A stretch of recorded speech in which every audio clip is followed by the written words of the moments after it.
हाय दोस्तों, कैसे हैं। मैं मोहम्मद मुख्तार आपका मैं अपने YouTube चैनल सुगम संगम पर स्वागत करता हूं। आइए दोस्तों, आज हम उपसर्ग पे बात कर रहे हैं।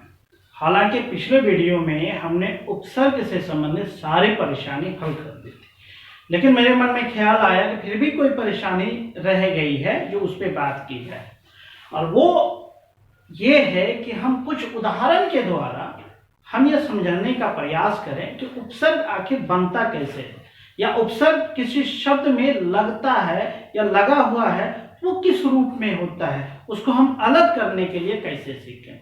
क्योंकि परीक्षाओं में हमसे कई बार ये पूछा जाता है, शब्द दिया होता है और उनमें से हमसे पूछा जाता है कि इसमें कौन से उपसर्ग हैं या इनसे उपसर्ग को अलग कीजिए।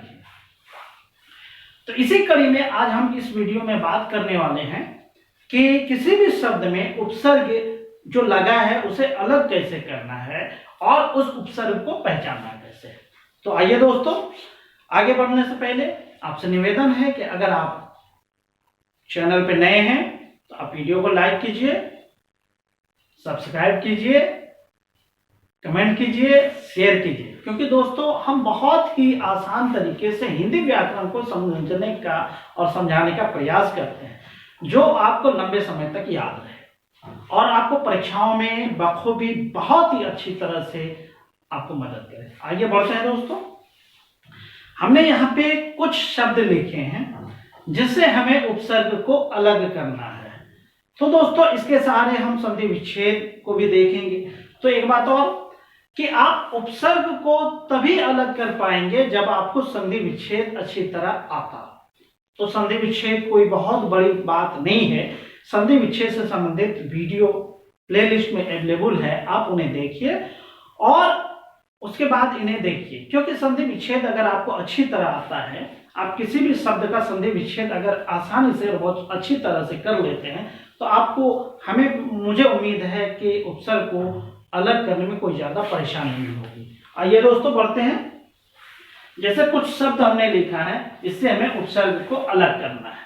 जैसे पहला शब्द हमने लिखा है दोस्तों अधिकार। अधिकार शब्द है, इससे हमें उपसर्ग को अलग करना है। तो पहला हमें ये जानना है कि उपसर्ग किसी भी शब्द के आगे लगा होता है। ठीक है, ये बातें ध्यान में रखना है, उसके बाद हम उपसर्ग को अलग करेंगे। जैसे अधिकार में दोस्तों क्या है, अ उपसर्ग लगा है। ठीक है दोस्तों, अ जो धिकार। ठीक है दोस्तों, अब दूसरा शब्द आइए, लिखा है अत्यधिक। अत्यधिक का हम संधि विच्छेद करेंगे तो क्या आएगा दोस्तों, अति। तो इसका मतलब अति उपसर्ग है और उसके बाद क्या, अति जो अधिक हो जाएगा। ठीक है दोस्तों, अगला देखिए अत्युक्ति। अत्युक्ति का संधि विच्छेद कीजिए तो क्या होगा, ठीक है, अति जोड़ उक्ति। इससे आप संधि विच्छेद भी देखते जा रहे हैं, आप कंक्लूजन कीजिए, देखते जाइए आप कितना संधि विच्छेद अच्छी तरह कर लेते हैं। तो दोस्तों यहां हम जान रहे हैं कि उपसर्ग को कैसे अलग करना है शब्दों से। तो अत्युक्ति में उपसर्ग क्या हो गया, अति। अब आइए दोस्तों अनुशासन। अनुशासन से हमें उपसर्ग को अलग करना है। तो इसको दो भागों में तोड़िए दोस्तों, अनु जो शासन हो गया, कोई दिक्कत नहीं। अब आगे देखिए अनुवाद। अनुवाद का भी संधि विच्छेद कीजिए दोस्तों, अनु जोड़ वाद। तो क्या हो गया, अनु उपसर्ग हो गया। उसी तरह आइए दोस्तों अपमान शब्द है, अपमान से उपसर्ग को अलग करना है। अप जोड़ मान, क्लियर है। अपहरण शब्द है, उससे उपसर्ग को अलग करना है। अप जोड़ हरण, अर्थात इसमें अप उपसर्ग है। अवगत शब्द है, इससे उपसर्ग को अलग करना है दोस्तों। अव जोड़ गत, कोई दिक्कत नहीं। उसी तरह अब अगला है आगमन। आगमन से हमें उपसर्ग को अलग करना है, तो आप इनका संधि विच्छेद कीजिए दोस्तों। आ जोड़ गमन, अर्थात आगमन में कौन सा उपसर्ग है? आ। ठीक है दोस्तों, अब आइए आगे बढ़ते हैं। उत्कर्ष शब्द है, इनसे हमें उपसर्ग को अलग करना है, तो उत्कर्ष का संधि विच्छेद कीजिए दोस्तों। उत जोड़ कर्ष, अर्थात उत उपसर्ग हो गया और हमारा संधि विच्छेद भी क्लियर होता जा रहा है। उन्नति का संधि विच्छेद कीजिए, इसमें देखते हैं क्या आता है। इसका संधि विच्छेद करेंगे तो उत जोड़ नति, ठीक है, अर्थात उत उपसर्ग हो गया। याद रखिएगा, तो में हलंत आ रहा है। ठीक है। दुष्कर्म, एक चीज ध्यान दीजिएगा, जब हम संधि विच्छेद कर रहे हैं तो हम यहां दुष्कर्म लिखा है, दोह जोड़ कर्म लिख देंगे, लेकिन हमें उपसर्ग पता करना है। ठीक है, तो हमें उपसर्ग, इसमें दोह उपसर्ग नहीं होता है, तो क्या उपसर्ग होता है वो हमें जानना है। ठीक है दोस्तों,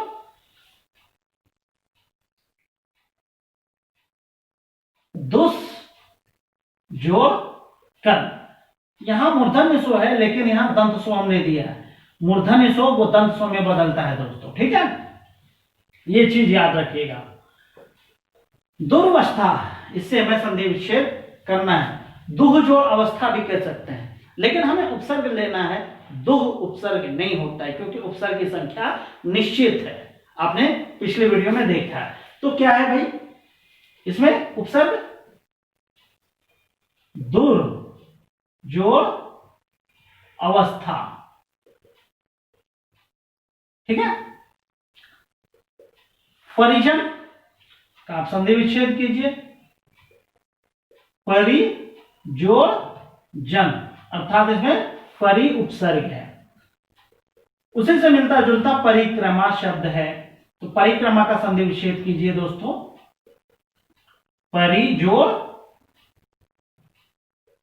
क्रमा, ठीक है, कोई दिक्कत नहीं। अब आगे पढ़िए। प्रयास शब्द है, इसमें हमें उपसर्ग पता करना है, तो प्रयास का संधि विच्छेद करेंगे दोस्तों। क्या होगा? प्र जोड़ यास। ठीक है। प्रकाश का आप संधि विच्छेद कीजिए, प्रकाश में उपसर्ग पता करना है। प्र जोड़ काश। संकल्प शब्द है दोस्तों, इसे हमें उपसर्ग अलग करना है, संकल्प का संधि विच्छेद करेंगे। सम जोड़ कल्प, कोई दिक्कत नहीं। ठीक है। अनजान शब्द है, इससे हमें उपसर्ग अलग करना है। अन जोड़ जान। उसी तरह भरपेट शब्द है दोस्तों, इसको अलग कर दीजिए उपसर्ग, भर जोड़ पेट। इस तरह दोस्तों आपने देखा, कुछ प्रमुख हमने उदाहरण रखे और उससे हमने उपसर्ग को अलग करने का प्रयास किया। तो इस क्रम में आपने देखा होगा दोस्तों कि उपसर्ग को अलग करना कोई बहुत बड़ी बात नहीं है।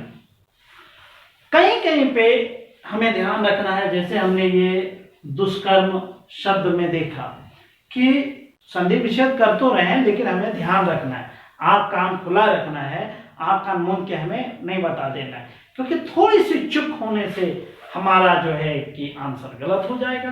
तो इस तरह दोस्तों आपने देखा, आपका संधि विच्छेद भी कैसा रहा वो चीज भी आपने देखा, और आपका उपसर्ग कैसे निकालना है वो भी चीजें आपने देखा। तो आप संधि विच्छेद कितना कर पाए, कितने सही कर पाए, वो चीजें दोस्तों आप कमेंट बॉक्स में बताइए, ताकि हमें पता चले कि आप पर मेरा वीडियो कितना प्रभाव जमा रहा है दोस्तों। इसी के साथ थैंक यू, जय हिंद, जय भारत।